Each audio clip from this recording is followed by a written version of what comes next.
Tonight, we have new explosive details from the private conversations of Fox News executives as they knowingly fed their audience lies about the 2020 election.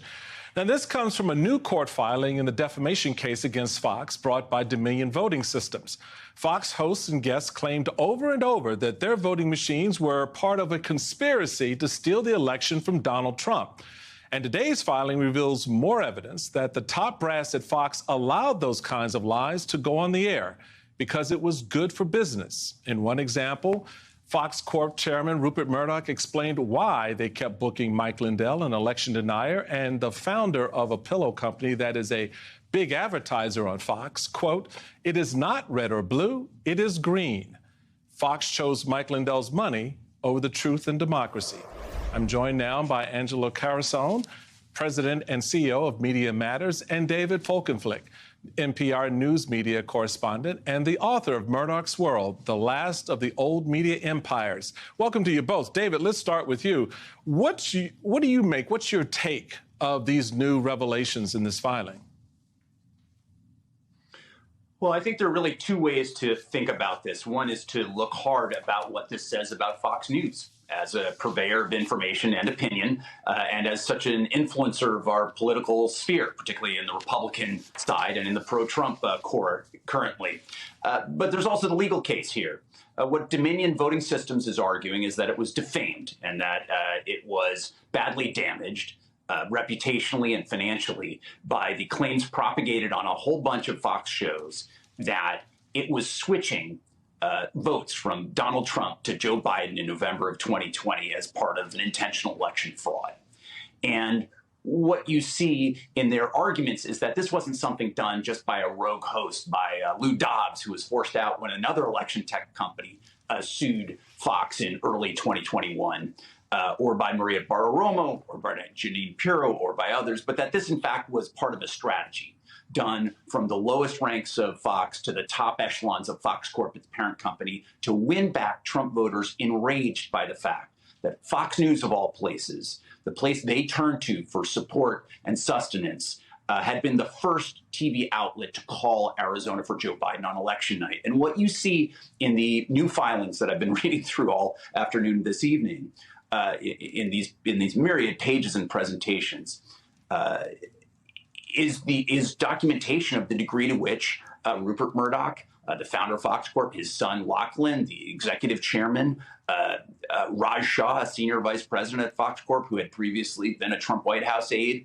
and other top corporate officials and News Corp executives were integrally involved in setting editorial direction, setting tone, questioning whether or not this emphasis was appropriate or that way was the right way to go, and that they were trying to, in the words of a lawyer for Dominion that was affirmed by Rupert Murdoch in his testimony, they were trying to straddle this world in a sense where they were trying to tell the Trump voters what they wanted to hear and still somehow get them ultimately to align with the facts.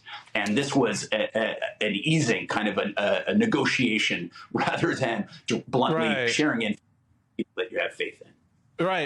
And so, Angelo, David raises a number of interesting points that boil down, for me at least, to one simple thing, that Fox leadership was worried about losing its viewers, especially the further right networks like OWN and Newsmax. And shortly after the 2020 election, Fox CEO Suzanne Scott, Rupert Murdoch, and his son Lachlan had a long talk about the mounting viewer backlash to Fox, and Rupert confirmed that the decision was to allow these wild claims about election fraud on air. So this was certainly much more than just about Donald Trump. It was also about the business of Fox News. Yeah, I mean, it was. I mean, they sort of saw in real time what had happened, right? Is that they made a single call in Arizona that elicited an enormous amount of backlash. And what you saw in the initial days after that internally, which came out in his filings, was that Fox leadership, all the way up to and including Rupert Murdoch, were scrambling to sort of devise a strategy and a mechanism for how they were going to hold on to the remaining Fox viewers that they had, but then pull back the ones that had left. But on the other end, on the outside, what you actually saw was a change in coverage. So there was about a 2-day period where they weren't actually challenging the election results. And one of the things that this filing helped explain is what we saw, which is that all of a sudden, a couple of days after the election results were called, Fox News went from accepting the results to saying nothing to doing 700 segments, more than 700 segments, explicitly attacking the election results, fomenting all these conspiracy theories, weaving in all this nonsense about Dominion. And part of that change in coverage that was so stark was actually not just coincidental or, reflecting the news that they were seeing and sort of, this was what was happening out there. It was actually part of a clearly intentional strategy to engage in and, cultivate their Fox audience. And I think what it basically tells us is that, out of this filing is that it, by far and away, this filing to me says that it's worse for Fox, at least their liability, but it's that it's even worse for all of us. So, David, an unexpected character, if you will, popped up a lot in this filing, and that's former Speaker of the House Paul Ryan, who's now on the corporation board of directors. So what was his role in all of this?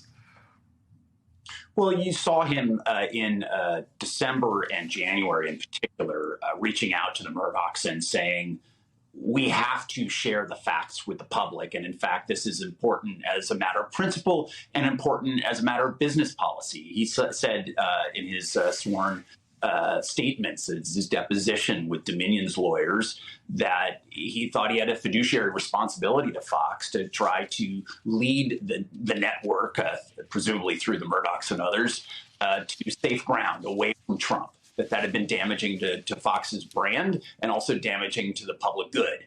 And he saw it as an inflection point. And you saw Viet Dinh, who was he's the chief legal officer for Fox Corp, but also a general sort of right-hand man for Lachlan Murdoch, and a former assistant attorney general years before that under the George W. Bush administration, as you well know, Michael, that they were saying these are dangerous things to be playing with, and that we really need to be making a break on this. And indeed, after January 6th, another Fox Corporation board member, a director, if you will, Ann Diaz, said, because Fox has directly and indirectly served as such a amplification and sounding board for Donald Trump and a support for him, that Lachlan or Fox News have essentially a responsibility to come out very clearly against then President Trump and his lies about the election. And, you really saw Rupert Murdoch behind the scenes advising his son to say, well, you've got to tell her we are navigating this real carefully because it's a tough thing to do without alienating our viewers.